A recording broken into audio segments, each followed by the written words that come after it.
Revolutions Per Minute is a weekly radio show from the New York City chapter of the Democratic Socialists of America. Recorded live at WBAI 99.5 in Brooklyn every Wednesday at 9 p.m. RPM's about doing the work to build a democratic socialist future. Each week, hear the latest news, analysis, and organizing experience from the minds and hearts of activists fighting every day in New York City. Join the movement at socialist.nyc.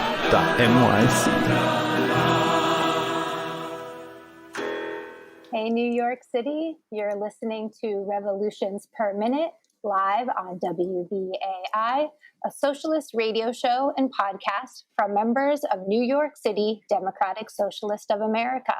The Democratic Socialist of America is the largest socialist organization in the United States, with 85,000 members nationwide, and New York City DSA is its biggest chapter. We are run by our 7,000 plus members and organizers who are working together to build democratic socialism in all 5 boroughs. I'm Lee Zishi. I use she, her pronouns, and I'm joining you from occupied Lenape land in Bed-Stuy. And earlier today, Joe Biden was sworn in as the President of the United States. He comes into office as more than 400,000 people in this country have died from COVID-19. 2020 was the hottest year on record, and white supremacists are desperately fighting to maintain their power in this country after social uprisings against police brutality this summer strengthened movements for racial justice and Black liberation.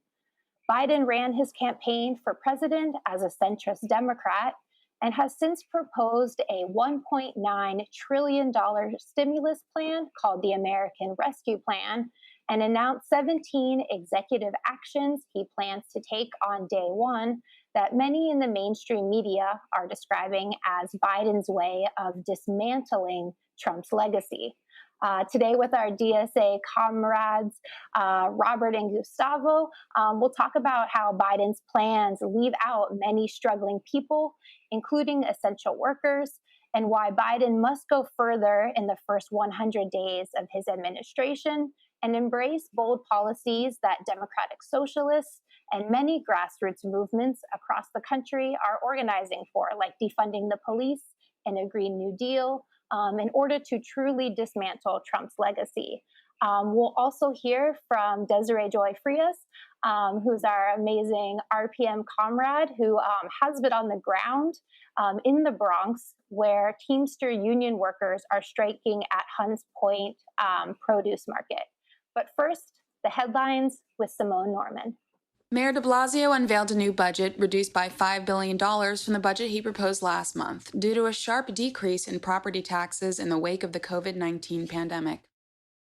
Progressive lawmakers and activists were dismayed by State Senate Leader Andrea Stewart-Cousins' pick for the Senate Finance Committee Secretary. The position, which plays a critical role in budget negotiations, was given to David Friedful, a policy analyst from the Citizens Budget Commission, a right-leaning fiscal policy think tank. Newly elected State Senator Jabari Brisport of Central Brooklyn was appointed to the Senate Housing Committee, where he will join sophomore Senator Julia Salazar from North Brooklyn. State Attorney General Letitia James sued the NYPD and called for an independent federal monitor of the agency, detailing extensive civil rights violations within their response to local protests against Minneapolis police officers' killing of George Floyd last year. The New York City Department of Education announced that it will discontinue testing administered to kindergartners for its Gifted and Talented program beginning in 2022. The new Moynihan Train Hall, a $1.6 billion expansion of Penn Station, has no benches and closes between 1 and 5 a.m., creating an unwelcome environment for the area's homeless population.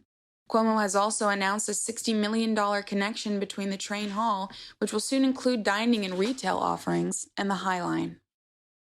Governor Cuomo announced support for a proposal to convert hotels made vacant by the COVID-19 crisis into affordable and supportive housing. State Senator Luis Sepulveda of South Bronx was arrested on a serious charge of domestic assault and is facing calls to resign. Hundreds of people in South Brooklyn protested their new representative, Nicole Matiakis, a Republican who voted against certifying electors for Joe Biden hours after the storming of the federal Capitol building on January 6th. This week, a longtime aide and former campaign manager for Maliatikis and current Staten Island borough president was caught on camera saying Heil Hitler. The Brooklyn paper interviewed new Assembly member Marcella Mitaines of Sunset Park about her tenant advocacy in office. In election news, Andrew Yang officially launched his mayoral campaign with a video directed by Darren Aronofsky and the endorsement of Representative Richie Torres of the Bronx. State Senators Jabari Brisport and Julia Salazar endorsed Lincoln Ressler for New York City Council District 33 in Greenpoint and Boerum Hill. The city's campaign finance board denied Mamita Ahmed, a candidate in the special election in City Council District 24, $124,000 in matching funds, citing irregularities in some cash donations. Ahmed alleges the CFB unfairly scrutinizes cash donations from immigrant communities. 2017 Republican mayoral candidate and grocery magnate John Katsimidis is considering switching parties to run in the city's Democratic mayoral primary this year. Wall Street executives are rallying behind Raymond McGuire's mayoral candidacy, pouring over $5 million into his campaign with an average contribution of $1,100 per donor.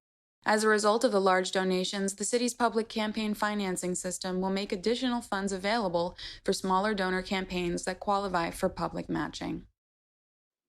Our headlines are brought to you by The Thorn, an incredible weekly newsletter by New York City DSA Electoral Working Group covering local politics and radical activism. You can subscribe at thethorn.nyc. We're about to dig into our show, but I also just want to remind listeners that we will be opening up the phone lines tonight. And I think on such an important day, we'd really love to hear from you all. So if you just want to jot down this number, it's 212-209-2877, and we will be opening up the phone lines later in the show. But first, even though, the main focus of this show is more national, we've been hearing Joe Biden saying he is running on this kind of build back platform. Here at RPM, we want to build back Socialist, and we'll be focusing on that. But we have a very important local story that's happening in the South Bronx that we want to talk about first. We are joined by our comrade Desiree, who is on the ground right now in Hunts Point. So if listeners are not familiar with Hunts Point, can you talk a little bit about what goes on there and why workers there are now on strike, Desiree? Yeah, hey everyone, my name's Desiree Joy Frias. I use she, her pronouns. I'm a South Bronx native. I was born and raised here on occupied Lenape land. The Hunts Point market is an industrial area. Hunts Point is a huge industrial warehouse area, the biggest in New York City. There's all kinds of warehouse work, industrial production, and transport of food and goods. This particular market that I'm currently at is the Hunts Point market. People are exploited, as we know, in food service from seed to plate. And the workers here are no exception. They work long, hard hours in really cold, the market's open, like an open area. So if it's winter, it's cold. And if it's summer, it's hot. And they work long hours to provide the food that we eat. And the issue here that they're striking for is that they're asking for a $1 an hour yearly raise, for their work. And the market responded back with a 32-cent offer. And that comes out to $2.60 a day if you work an 8-hour day. Most of these folks don't. They work overtime to provide for their families, and they deserve better. So the strike began on Sunday. You've been there a lot on the ground to see what's happening. You've got a view of it actually right now that we can see, but obviously our listeners can't. Can you talk a little bit about what the conditions have been like on the ground there as the strike has been going on? Yep, the strike started Saturday night at midnight, if I'm correct. Basically, the conversations broke down with the market. Over 1,400 workers are on strike from Teamsters 202, and they have been out here ever since, on and off, blocking one of the entrances where the trucks go in to pick up the food and move it out to the restaurants, produce markets, and your plates. They've been out here. It's freezing cold today. It's 23 degrees right now where I am. And the wind chill makes it even colder. But they're out here striking for their rights. Union workers are the reason that we have an 8-hour workday. Union workers are the reason why we get overtime pay. They're the reason why we have already had all of these victories, and we're not going to go backwards. They deserve more than $1. All of the money that the owners of the Hunts Point produce market make, they make. Don't talk to me about investments. Don't talk to me about, oh, I bought this land. You don't even own this land. This isn't even your land. And these workers produce all of the value, and they deserve all of the goods. And I know I saw some videos online of people getting arrested. I think you mentioned earlier to us that you see police now. What has been the police response been? De Blasio's already been criticized for this. Tuesday night, especially, they had over 100 riot gear police officers roll up, hop out of the vans, batons in hand at midnight. I was here from 9 p.m. to 3 in the morning providing food support with Bronx Upper Manhattan, the branch of the DSA. And these cops have come here to elevate the temperature and to protect private property, which is their job. They were created as slave catchers to protect private property, and they're going to continue to do that. However, these workers, they've been Danny, the president of Teamsters 202, he walked into this market at the age of 16. These workers, they produce everything here, and they deserve better.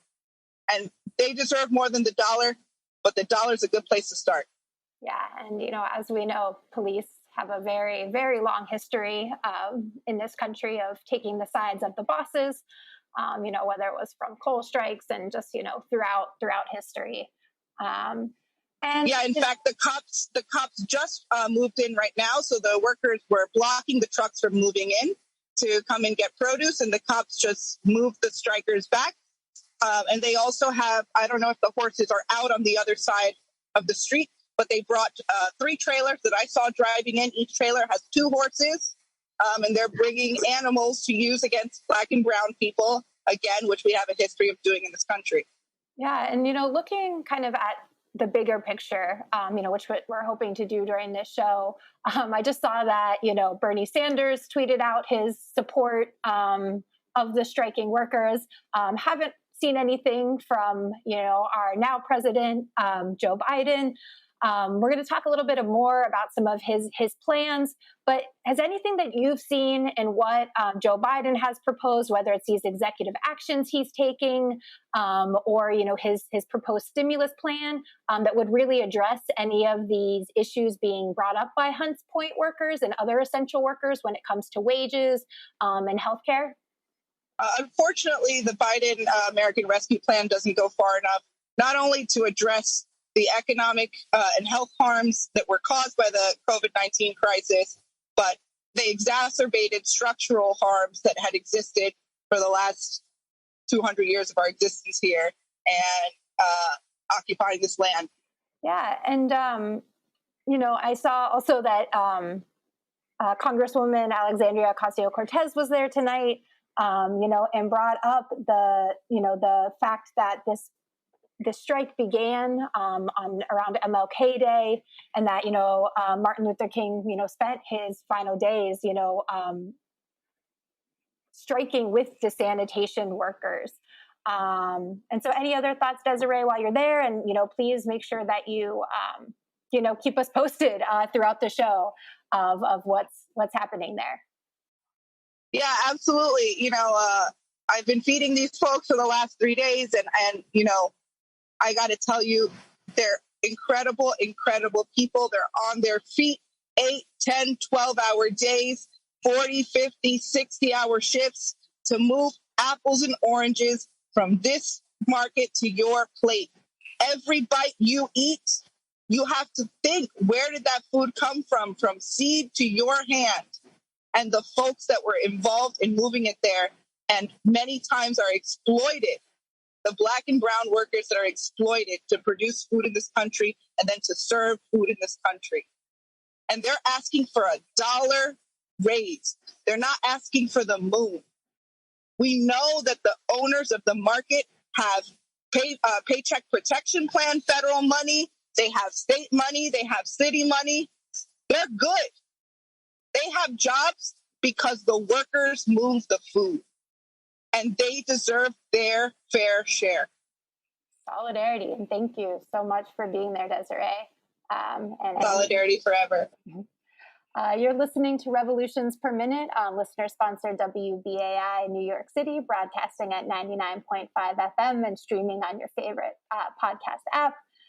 President Joe Biden has promised to build back better, but today on RPM, we're talking about how we can organize to build back socialist in Biden's first 100 days.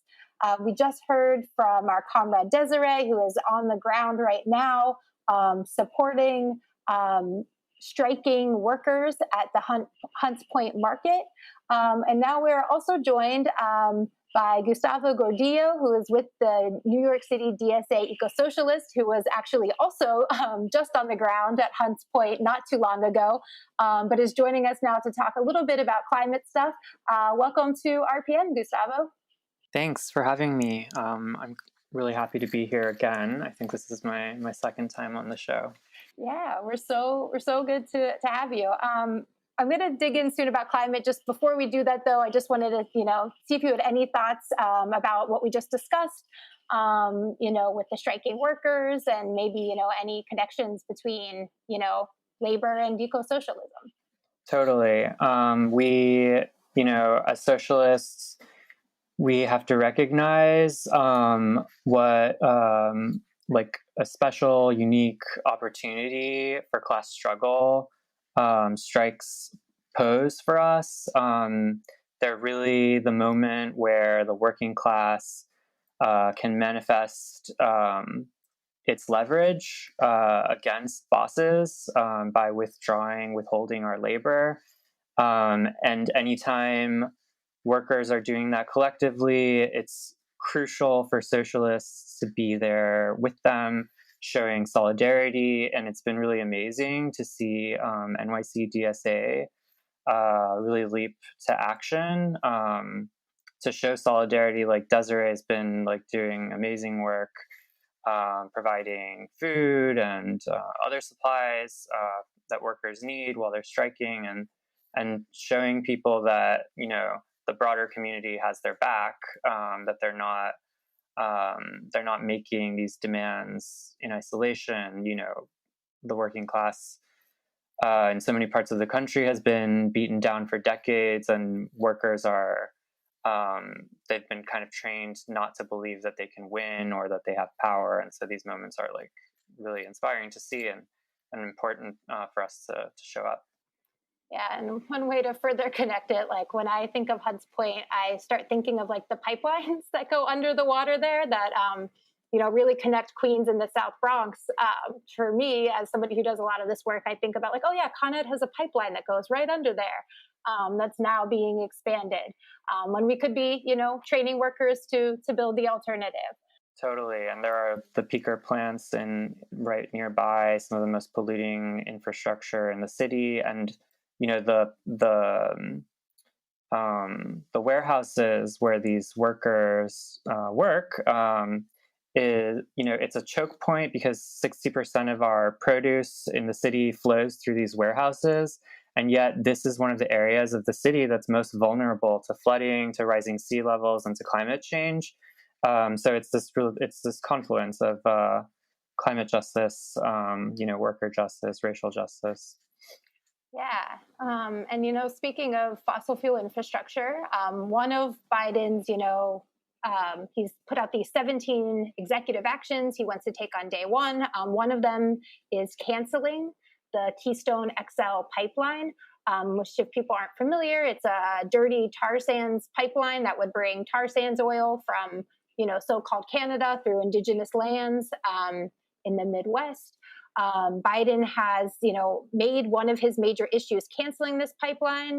The other one is rejoining the Paris Climate Accord. What are your thoughts on these, particular actions as kind of Biden's first, his first steps in, establishing his climate legacy? I'm very happy to see the Keystone XL pipeline canceled, and it really speaks to the power that an indigenous-led movement was able to build, to force the hand of a neoliberal centrist Democrat, basically. With rejoining the Paris Climate Agreement, it's certainly, not, it's not worse than nothing, but and it speaks to the priority that Biden, I guess the heat that Biden is feeling to show that he's going to prioritize climate. But, the Paris Agreement is a non-binding agreement signed 5 years ago. The United States' role in international climate agreements has always been to weaken them. And so it was always a fairly weak agreement to begin with. And so it's really no great victory for international climate justice for the US to rejoin an already insufficient agreement that doesn't do enough to challenge the kind of climate imperialist ideology that is motivating a lot of centrist Democrats' climate proposals. Yeah, I was actually in Paris doing some filming. I worked for a documentary at the time of the Climate Accord, and the amount of corporate sponsors of different events, from big fossil fuel companies, and even military companies. And the thing that I, saw the most that was so impressive actually was, the organizing of indigenous communities. They were there to interrupt Jerry Brown, and they were there to just really hold everybody accountable. And it was one of the first times in my life, where I just really got to see how powerful, just indigenous people from all over this world, their organizing is. So also agree that, this win for Keystone XL, really deserves the credit of these indigenous communities. And it's really important that, that Joe Biden doesn't stop with just Keystone XL. There are, Dakota Access Pipeline is still running through indigenous territories. The Anishinaabe people are fighting Line 3. So yeah, there's definitely a lot more to do on that front. So, as an eco-socialist, what are the demands for Biden's, first 100 days, and then maybe more long-term? What should we be pushing him to do? So with the DSA's National Green New Deal campaign, I'm on the Green New Deal campaign committee. We've spent about a year forming our demands for this campaign. We have 3 top-level demands. Right now, one is to pass the Protect the Right to Organize Act. That's the PRO Act, PRO. 2, we want a green public bailout nationally. And 3, we want to fight for a federal jobs guarantee that really emphasizes green jobs. And so for the first 100 days, probably our top priority is going to be mobilizing to pass the Protect the Right to Organize Act, the PRO Act. And this is a piece of legislation that would expand the rights of workers massively to be able to organize and unionize at their workplaces. The original New Deal was, in a way, inaugurated by the passage of the National Labor Relations Act in 1935.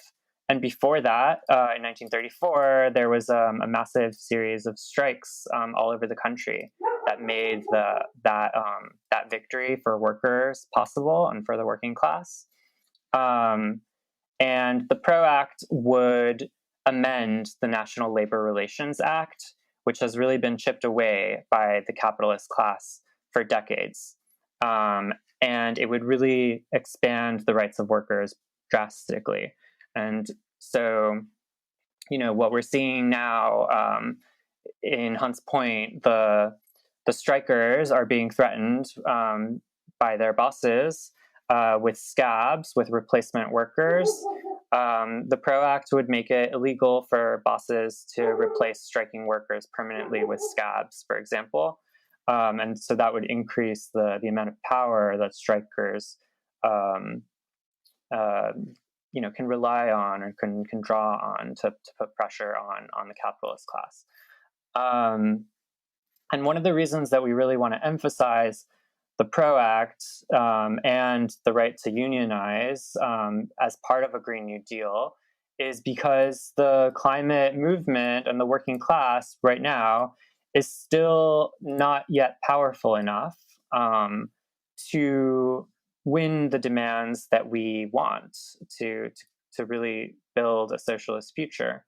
And so we think that by fighting for demands like the PRO Act that can increase the power of the working class, we can leverage that to win things like public power, to nationalize the fossil fuel industry, which is what we really need to do ultimately, and to reinvent our economy to serve people over profit.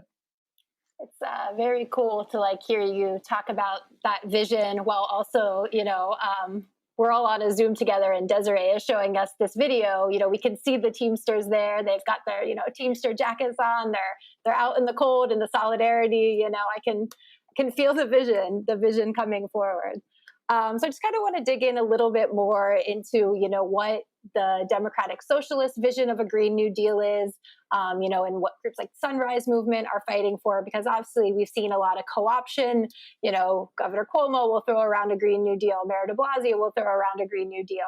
What's kind of the difference between, what Biden has proposed? He also does claim to be some kind of climate leader, though he supported fracking during the presidential run. What are the main differences, and where does Biden's plan need to go further?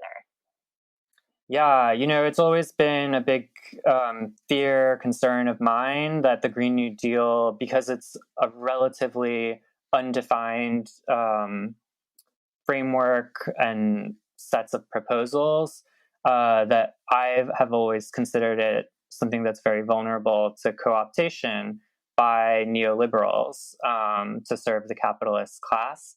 But I'm actually surprised that this hasn't happened more, that it still remains, Nancy Pelosi still feels very threatened by it. Most corporate Democrats do not support it. And, Biden himself has never, has worked to distance himself from the term. But what we mean in DSA by a Green New Deal is using the power of the federal government to decarbonize our society, to do it in a way that distributes power from the capitalist class, from the 1%, to the working class, and to do it while building up our public systems, the public good, the commons. We have a relatively large public sector in a lot of the country. It's been under attack by capitalists for decades.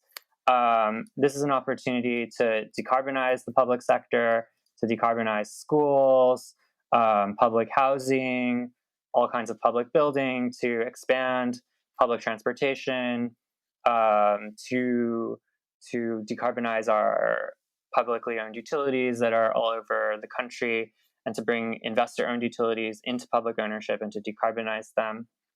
And so, we want to use public resources that remain under public control, democratic control. We don't want the Green New Deal to be an opportunity to build, more capitalists like Elon Musk. The last time Biden was in the executive branch, when he was Obama's vice president, they passed in 2009 the ARRA. That it was the first stimulus bill in 2009 after the 2008 financial crisis, and it included significant measures for decarbonization, for trying to build a green economy. A lot of that some of that money actually went to start Tesla. Tesla relied on public funding. Essentially, it was subsidized by the government, and that money, rather than staying under public control for the public good, instead went to enrich Elon Musk, who's now shockingly the richest person in the world. And yet, this is a company that does not really produce. It produces luxury goods, not even that many of them, and it's certainly not something that's for the benefit of the working class. Like Tesla factories in New York are under investigation by the Attorney General right now for racist labor practices. He's a union buster. This is not a Green New Deal, Yeah, agree. Go ahead. Y'all better be here. Because I want to be able to stand proud when I'm sitting, man, or next to this man and say, yo, how you doing, my brother? How are you feeling today? I feel proud. I love each and every one of you, even the guys, ladies and gentlemen, that So that was some sound. Desiree is on the ground in the Bronx in Hunts Point, where workers are currently striking. And we just heard from... Sorry to interrupt. That worker who was just speaking, he has 9 boys, and he just had another one who's 3 months old. And he said, I'm scared, but I have to be out here because I want, he wants to work with respect, like he said. I just think that that's so important, that this is about dignity. It's about human dignity. People waking up every morning, going to a job, doing the work, and getting paid what they deserve. Yeah, if there's no Green New Deal, those kids are going to have no future. And exactly to what you were saying, Gustavo, a Green New Deal can't also, depend on like a coup in Bolivia to exist. And so thank you so much for that perspective. If people want to get more involved or find out more information about the work that the National Eco-Socialists are doing, or Eco-Socialists here in New York City, where can they find that info? To get involved nationally, you should join DSA, become a member at dsausa.org/join, dsausa.org/join. And once you're a member, you can join the National Eco-Socialist Working Group and get plugged in that way. Here in New York City, to get involved with our local eco-social campaigns, to fight for a Green New Deal at the state level, to pressure, state level congressional reps. Our join link is bit.ly/joinecosoc. So that's bit.ly/join ECOSOC. And, you can meet comrades like me and many others who are fighting for a habitable future. Thanks so much, Gustavo. You're listening to Revolutions Per Minute on listener-sponsored WBAI in New York City, broadcasting at 99.5 FM and streaming on your favorite podcast app.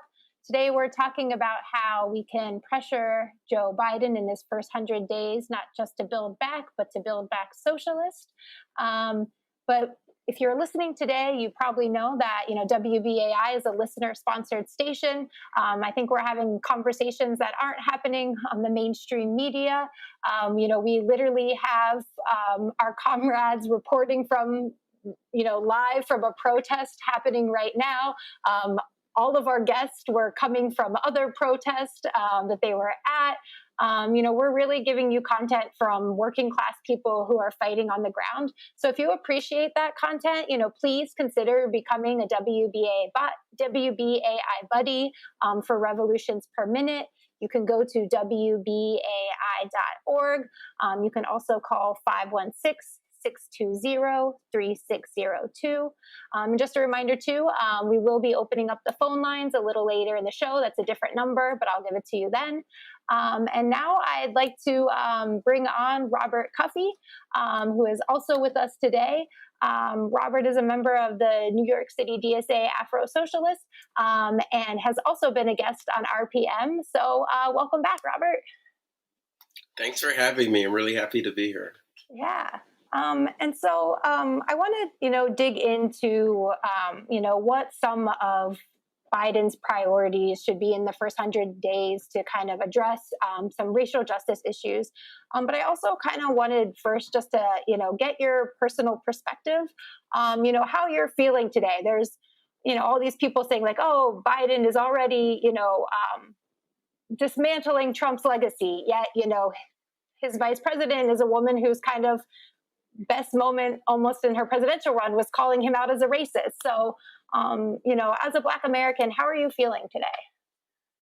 I think people have hope and reason to be cautiously optimistic, right? And to celebrate a little bit that we unseated a president, and it is a president who, for the first time in American history in a generation, was openly racist, openly sexist and transphobic, and openly anti-immigrant. It took a lot of organizing effort and energy to get Trump out of the White House. So we can celebrate a little bit, but whatever optimism we have, I would say we should be cautiously optimistic, because Biden has made clear that the return he's looking for to building back better is building back to the status quo of neoliberalism. And if we remember correctly, during the campaign for the White House in 2016, when Trump made the claim to make America better again, what the Democrats told us then was that America is already great. And in that, the Democrats showed us that they weren't acknowledging the real suffering that the working class and oppressed people were going through in this country. So now we have to ask, is Biden's policy move, these 17 executive actions he's putting forward, something he's doing simply to appease the left wing of the Democratic Party and appease the mass protests that happened last year, or is it a fundamental shift? Yeah, and I was looking at those 17 executive actions. The only one that even kind of remotely deals with racial justice is rescinding something the Trump administration had, which was called the 1776 Commission, which pretty much just essentially, is whitewashing U.S. history. But besides that, there's really nothing in this executive action, and following these massive uprisings we had for racial justice, this really seems that Biden is missing a moment, the momentum here. What is your reaction to these executive orders, and are they addressing issues that you're concerned about? So I'm concerned about all issues of the working class and oppressed people. So it's good to see things like rejoining the Paris Amendment, but there's actually a list of 277 executive actions that Biden can take just through the powers of the executive. And to see that he's only taking 17 of those actions, again, goes to show that the status quo of the capitalist system is more important. The stability of the capitalist system is more important than making the radical change that working class people need in our lives. Of the 277 executive actions Biden could take, for example, many of them fall under the umbrella of criminal justice. And we know the criminal justice system disproportionately impacts people of color. Even the immigration sector of the criminal justice system, insofar as 40% of the people in immigration custody and detention are actually Black Haitians. And at least to me, this is on a national level, a rehashing of the debate we have within DSA about whether we should simply demand universal things and whether we should simply insist on universal demands for the working class, or whether we also need to uplift the particular demands coming out of oppressed sectors of the working class. And one thing American presidents, even Barack Obama himself, has failed to do is address concretely the needs of Black people in this country, for fear that it might alienate the much talked about white working class and white middle class. Yeah, and so what are some of those actions that you are looking for Biden to take in the first 100 days. Well, like looking at the list, for example, right? Biden can aggressively use his presidential powers to pardon people and give clemency. There's a lot of Black freedom fighters sitting in jail right now, people who put their lives and livelihood under struggle, so we may know what a civil rights and a Black liberation movement look like. Yet we have no justice for those people. Biden can do things like, let a lot of nonviolent offenders out of our jails and prisons, especially because 1 in 5 people in prison in the United States has COVID-19, and it's a public health crisis in itself. However, I feel that with a president that has opposed, and a Democratic Party that has opposed the relatively popular demand coming out of the Black Lives Matter movement to defund the police, there is this reflexive tactic of not wanting to rock the boat too much, lest he be labeled a socialist, as Trump tries to do time and time again. But, as far as we're concerned, being socialist is a good thing. Yeah, I mean, it is really funny how,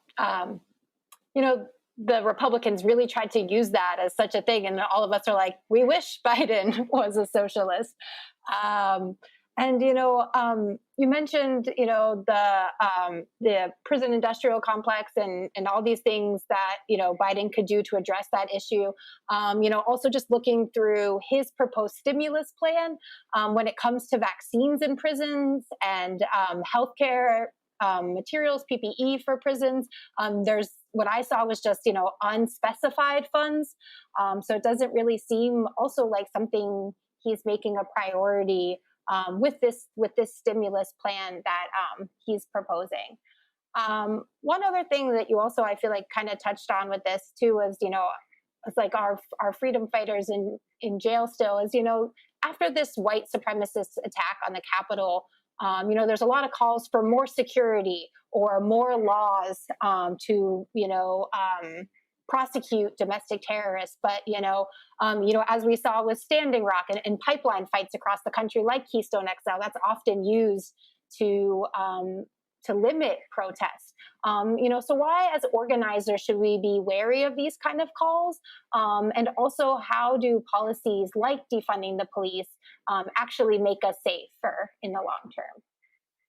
Yeah, I mean, I think a good way to look at it is by looking at the recent lawsuit that Attorney General Tish James filed against the NYPD for their abuses and assaults at protests, right? And that is a lawsuit coming from the highest law enforcement officer in the state of New York. And the NYPD essentially took it, crumpled it up, and wiped their butts with it, and went out and attacked more protests. So law and order, you can say law and order, but law and order for whom? And who will be enforcing the law and order? So we have to be wary of any pushes to further criminalize people that can be used against us as organizers, and the kind of accountability we're looking for, not just of the police department, but like of Biden, for example. We have to remember it comes not just from us, lobbying in the ways people traditionally do, but from us building social movements to disrupt the social stability of the system. Like we're seeing the workers at Hunts Point do it right now, right? The workers at Hunt Point could have just gone home and phoned into the legislators and say how unfair it was that they weren't getting a raise, but instead they built a mass militant picket line, which others are invited to join to fight back and say we're taking a stand. And I think in the fight to defund the police, we need to do that similarly. In Minneapolis, where the police was successfully defunded to a certain extent, dismantled, and now being rebuilt, they did that under the pressure of a mass movement that, burned down precincts and burned down cop cars to show that life, human life, and Black life is more valuable than property. And so we're going to be opening up our phone lines now. If folks want to call in, we still have Gustavo on the line. We have Robert, and Desiree is there on the ground in Hunts Point. So if you have any questions for them or comments on the things they said, also we'd love to hear what you want to see from Biden in the first 100 days. So that number is 212-209-2877. Again, if you want to call in, we want to hear from you. That number is 212-209-2877. And as we're waiting, Robert, for folks to call in, I was just wondering if you can let people know, how people can get involved, with the DSA Afro-Socialist and with the different movements that you organize with to be pressuring Biden and pushing for these things moving forward. Yeah, thanks. So if people want to join DSA's Defund NYPD campaign, we can be found online at defundnypd.com. And there's also a wider coalition beyond DSA called the Defund NYPD Coalition, which can be found at defundcoalition.org. I'm also a labor organizer myself within the DC 37 Union and the DC 37 Progressive Caucus, and we can be found on Facebook, and the Afro-Socialist Caucus is on Facebook, Twitter, and Instagram as well by that name. Thank you so much. Do we have anyone on the line? Not yet? Okay, the number is 212-209-2877. Again, that number is 212-209-2877. Let us know what you want to see in the first 100 days. Or if you're one of the workers striking right now at Hunts Point, you can give us a call. And it does look like we have somebody on the line. Caller, you are now live on WBAI. What's your name? Where are you calling from? And what's your question or comment? I'm Ron. I'm in Manhattan. And I'm having a real problem with defund the police. Now, I think police funds should be reallocated to other things. But as far as I can tell, defund the police was a label that was attached from Republicans to smear Democrats, because really, I don't know anybody that wants to defund the police and take the money away and not use it in any way, shape, or form, because plenty of people, both liberal and conservative, want a strong police force. It's just, best practices, things of that nature. It's really about allocation of funds, not defunding, because defunding means taking away. But like I said, it's really more about a label, a smear label, and I don't think it should be accepted by anybody on the left. Before we go to our next caller, Robert, would you like to respond? Sure. I mean, I can speak to just very personally as someone in the movement about how defund the police comes out of our movement and is not a smear.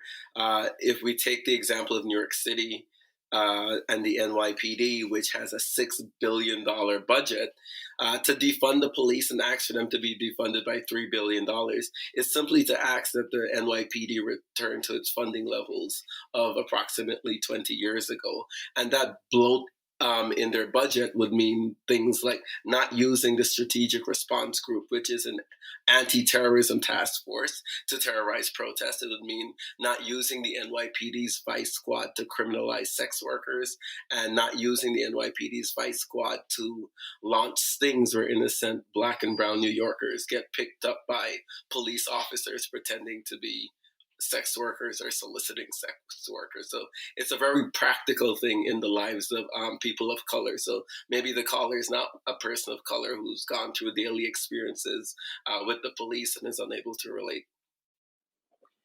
We've got another caller on the line. Caller, you are now live on WBAI. What's your name? Where are you calling from? And what do you have to say today? My name's Doug. I'm from Staten Island. I think they should come up with a better term. It's not what I'm calling about, but I think they should come up with a better term than defund, because people think defund means get rid of the police, and it's not. There's a better adjective for that, rather verb for that. I just can't think of it off the top of my head now. I had it before. Listen, I was wondering what DSA intends on doing.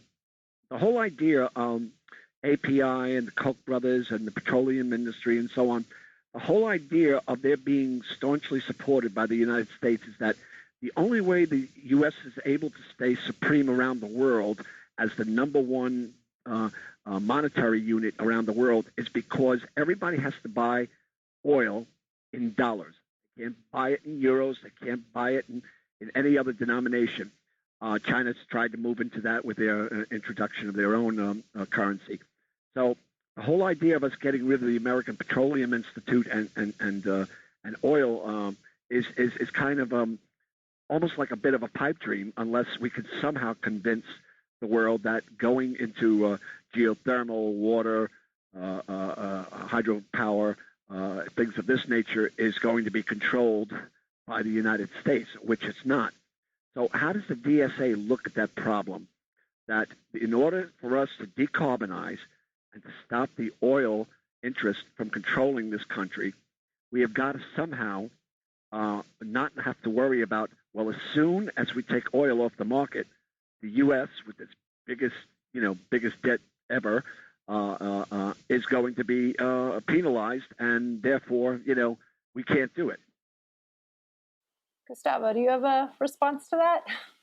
I think that we need to challenge the idea of U.S. domination and replace it with international cooperation to decarbonize.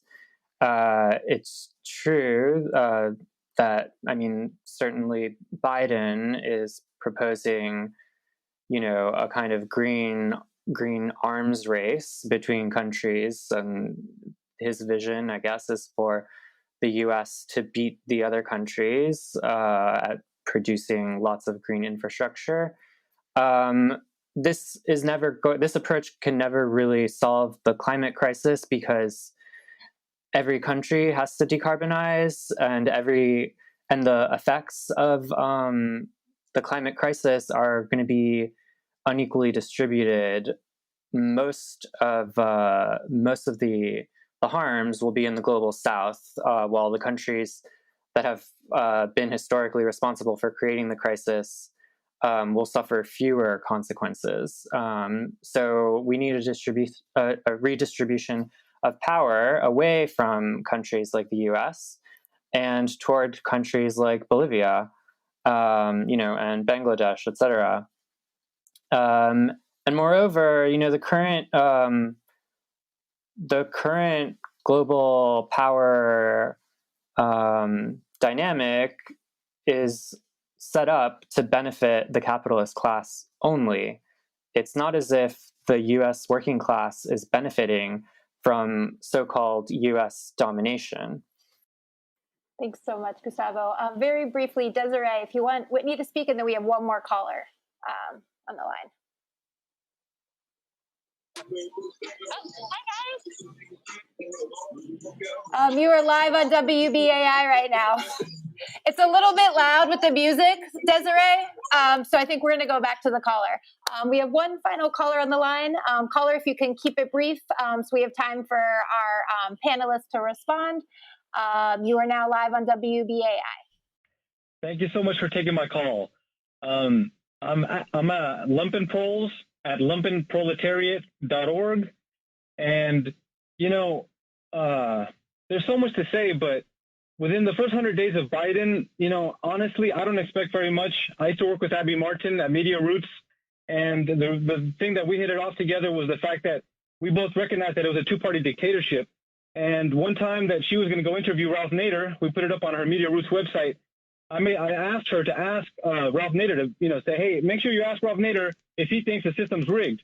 And then he said, yeah, it's rigged, right down to the presidential debates. We have a two-party dictatorship. So on my blog, I called today the two-party dictatorship inauguration day, right? Because people are debating like, oh, wow, we averted a dictatorship, but we actually do have a dictatorship, which Ralph Nader's been talking about for a long time, you know what I mean? And maybe I've already said too much because you said keep it brief, but I don't know what you think. I think, there's a lot of similarities between the Democratic Party and that they have in the Republican Party, and they benefit a lot with having Republicans in office. It's been an excuse for Democrats not to do anything. And I think, we'll see if the power that we've all been building is enough to change that. I don't know if Gustavo or Robert, you have anything. And then maybe very briefly, we can get Desiree to close us out here from Hun's point. I think we have two parties that serve the capitalist class, and we need a party for the working class in the US, but I think we're many years away from that. And I think that what we've been trying to do in NYC DSA is to start building core elements of a party apparatus that we can control. We build out, organizing infrastructure to elect our own candidates, and then to attempt to govern together, between the movements that elected the candidates and the politicians that we've put in office now.